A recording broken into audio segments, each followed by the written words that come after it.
What is up मित्रमंडळ, कशा आहात तुम्ही? आयज हांव सकाळ फुडें बेगीन उठलेलो 4 सुमार. एक दीदीक मेकअप करपाक येयल्लेले सकाळ फुडें, सो ताका लागून म्हाका उठचोच पडलो आनी काय ना. लग्न म्हटल्यार एक डिफरंटूच मजा येता. म्हाजें काय काम नासलें म्हणून म्हाका गाडी धुवपाचें कामाक लायलो सकाळ फुडें. गाडी बिडी मस्तपैकी धुवली आनी व्हंकलेचो भाव आसून म्हाका येवचें पडलें बायकान, कित्याक म्हाका कारीन खंयसर जागोच नासलो म्हणून हांव मस्तपैकी बायक बी घेतला आनी लागलो म्हाज्या वाटेक.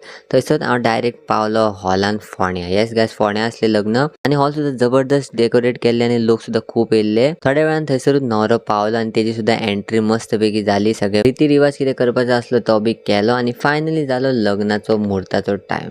मुहूर्त आसलो सकाळ फुडेंच, तेका लागून मातशी कमी गर्दी आसली आनी हळूहळू लोक येवपाक लागलेले म्हणून माळ पडपाचो कार्यक्रम स्टार्ट जालो. सगळे म्हटले मंत्र बी, माळ बी घातली दीदीन जिजूक, सगळे जाले आनी फोटोशूटाचो बी टायम जालो. तेंचो फोटो काडपाक स्टार्ट केले सगळे फोटोग्राफर वाल्यांनी. आनी हे कितें म्हणटा कोण जाणा, लग्नाचो कार्यक्रम बऱ्यापैकी जालो आनी मागीर जालो कार्यक्रम स्टार्ट रिसेप्शनाचो आनी आयर दिवपाचो. दीदी आनी जिजू एकदम मस्त न्हेसलेली, तांकां बी पयलो आनी मागीर हांव डायरेक्ट गेलो जेवपाक. येस गायज, हे लग्नाच्या बोळ्यान म्हाका कांयच बरें खावपाक मेळोंक ना. ताका लागून आयज म्हटले हे जेवण जे आहा ते घेवया. ताट भरून घेतले हांवें आनी खाल्ले बी. आनी मागीर दीदी आनी जिजू येयले जेवपाक, ती बी जेवली बी आनी फायनली मागीर ती फोटोशूट करपाक गेली. तेंच्यांनी पोज दिले, फोटोशूट बी जालो आनी हे सगळे पळयता पळयता हांव जालो जबरदस्त एक्झॉस्ट. म्हाका सामकें नाका जालें, जाम जालो हांव सॉलिड. सगळे जाले, कार्यक्रम जालो आनी फायनली दीदी गेले आपल्या घरा आनी हांव हांगासून म्हणटा तुमकां bye guys, see you next vlog.